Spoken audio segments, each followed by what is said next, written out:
What's going on, guys? I'm Tommy, and I'm coming at you with an action figure review. Today I'm going to be reviewing Hasbro The Vintage Collection Imperial Shock Trooper from the Clone Wars. This is the first formal review I've finally had the chance to get around to doing here on Blitz Transmissions on the latest and greatest Clone Trooper action figure from the Vintage Collection line. If you know me, you know that historically I have been a big Black Series collector, but ever since the reveal of the Republic Gunship HasLab campaign for TVC, I was head over heels for it, and because of that, I now need some Clone Troopers to fill up the 7 gunships that I backed. I have a big affinity for the Shock Troopers. They were one of my favorites from all the way back in Revenge of the Sith, and I'm really excited that we have them on the latest and greatest Clone Trooper sculpt from the line. I picked this guy up along with 4 other Shock Troopers in an in-stock order on Amazon. Unfortunately, for some reason, let me know if you guys have this issue as well, Amazon only lets you order 5 of the same figure, and then you're just never allowed to order that figure ever again. I don't know why that is, I don't know what the deal is, if they restock, maybe it changes, who knows, but I think that I should be able to order as many as I want, especially when it comes to a troop builder. So this was a mainline release for 2025 here for the TVC line, and we do have it in the standard packaging in the card back style. The card back, of course, is mocking the Kenner style packaging. You have your 4+ warning up at the top, you have the Clone Wars logo up here, you have the name of the character. I don't know why they call him an Imperial Shock Trooper. Maybe it's because this is from Clone Wars Season 7, like immediately after Order 66. Who knows, but you have a really cool screen grab here of a Shock Trooper from the Clone Wars. Again, I believe this is Season 7 there. And then we have our figure in the plastic bubble here. And then on the back of the card back, we have that nice pale blue coloring there. This is VC number 374. You have a nice shot of the figure in a nice glam shot action pose with the card back behind him. And of course, there's the character name with a bio in 1,000 different languages. This bio reads, "Adept with heavy weaponry, Imperial Shock Troopers serve as elite frontline forces and even as bodyguards for the Emperor." Below that, you can see the Vintage Collection logo as well as all your legalese down at the bottom. And of course, guys, please don't feed this action figure to your babies. But with that, that covers the packaging on this guy. So why don't we just get him opened and we'll check him out. Alright guys, here's our Shock Trooper out of the packaging. Before we take a look at the figure, let's of course take a look at the accessories he comes with. The first of which being one of the 2 standard blaster variants you get with him, the DC-15. The DC-15 blaster rifle is probably one of the most iconic weapons in all of Star Wars these days, especially now that all us prequel and Clone Wars kids are grown-ups now. And I will say, I think this sculpt looks better than the Black Series version. I'll just say it. It's done in a very dark gray sculpt here. No weathering or paint apps applied to it whatsoever. I don't know, just the proportions of this blaster feel more theatrical. I think I like the look of this. I don't know what it is. Again, I'd have to like take a close side-by-side of this with the Black Series version, but I do think this one looks very nice. And then, of course, we have the DC-15 Carbine, the shorter blaster here, the DC-15S, if you will, and this is in that same plastic sculpt there. This one looks good as well. Very proportionate to what the figure would need to hold in his hands. And again, no weathering, nothing special, but it's a blaster. Doesn't need to be that special, especially at this scale. So here we have our Imperial Shock Trooper. Let's be real, he's a Shock Trooper. So now there's a lot I want to talk about with the newest Clone Trooper sculpt for TVC, because I feel like this is maybe the best Clone Trooper figure out of any scale.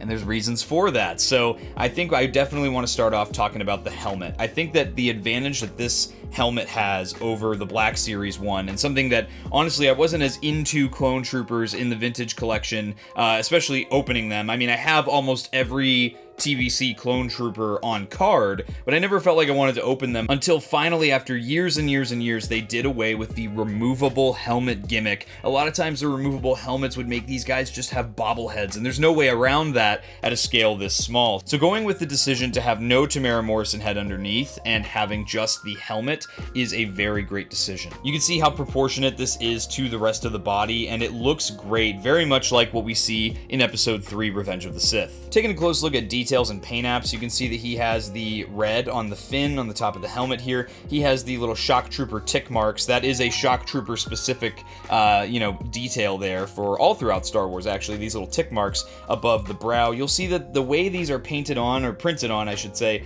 it's a little bit of a gap between the brow and where the red tick marks are. That shouldn't be the case, I will admit that. However, this is something that I don't think I've seen a single TVC shock trooper have it where the lines are riding right up on the brow. And honestly, when you're looking at the figures, again, they're this small. I am a lot more forgiving than I am of the larger scales when it comes to details like this. He does, of course, have the black brow painted all the way to the back of the helmet. He does have that nice glossy black visor. You can even see tiny little hits of silver, and you can only really notice them when they catch the light at the frown of the helmet there. All the red details at the cheeks and around the chin filters, which the chin filters also have that nice black and silver paint, which is great. You can see the lines here, the red tick marks at the front, and we have more gray detail along the back of the helmet. Lots of paint for a figure this small. Speaking of details that are painted, you can see on the back plate here, the back of the carapace, they did paint all of the indentations with that gray color. Very, very awesome they did that. And you can see that the shoulder armor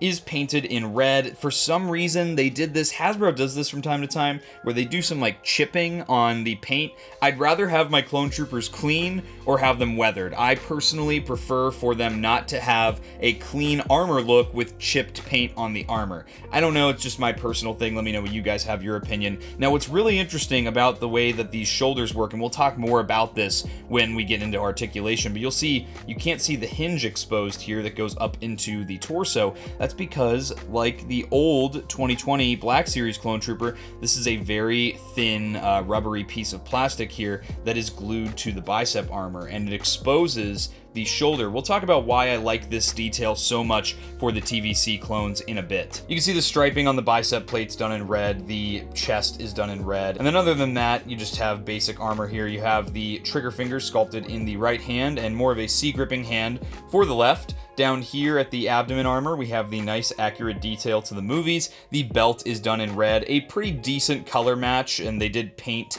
the thermal detonator on the back white. Again, these are details that I feel like not even Black Series gets all the time, so the fact that TVC has such close attention to detail, me being such a big Clone Trooper fan, it is really cool to see how much paint they put into these guys. You'll see at the thigh armor here, we have the accurate paint apps to the Shock Trooper, and then the basic detail of just the solid red for the shins and the boots down here as well. Overall, for being this specific Clone Trooper, one of the most iconic Clone Troopers hailing all the way back from 2005, I think they knocked this guy out of the park in case of looks. And as I was really taking a deep dive here, I mean, obviously I've opened several of these before I'm doing this review, I guess I didn't even notice just how much paint detail these guys have. So now we'll take a look at the articulation on this guy, and I will say, while I am a huge fan of the visual look and the way that they were able to get the visual appeal of this figure down, I will say I'm actually equally as impressed by, if not more, the articulation and how many awesome poses you can get these clones into. So there's a barbell joint at the neck, which goes up into the head and then at the top of the neck here, so you can get all kinds of range out of the head here. So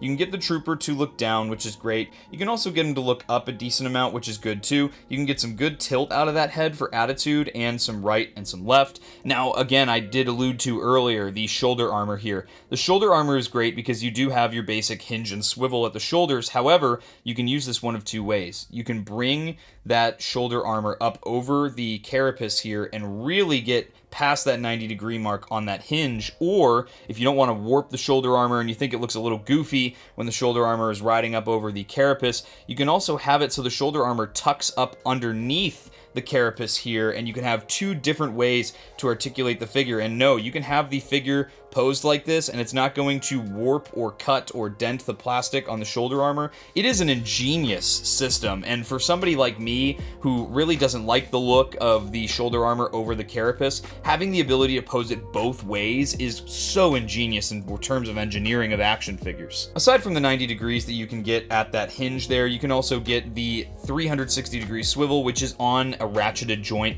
You can feel it as you move the arm around. He does have deep cut single jointed elbows. Those are going to get you to a 90-degree bend, and there's also a swivel at the top of that elbow. That is also a ratcheted joint. And then at the wrists, you do have a hinge and swivel, so you have a swivel with a vertical hinge at that right wrist there, and then on the left wrist, you have a horizontal hinge. There is a ball joint that's hidden up underneath the carapace armor here, and that's going to give you some really nice range. Again, really increasing the range of motion we get on this guy. And then the abdomen armor is its own separate piece that has its own swivel, so you can even twist around the abdomen armor any way you'd like. And just that level of detail, that level of articulation on such a small figure is going to really help us get some awesome poses with this guy. He does of course have ball joints at the hips, and you can see you can get all kinds of range out of that. And of course there is a thigh swivel cleverly hidden underneath the thigh armor there. You can see you can get good range out of that. What's crazy about these figures is even without the thigh swivel, you can still get them to bring their legs up for a sitting position. You don't even need to, like with the Black Series,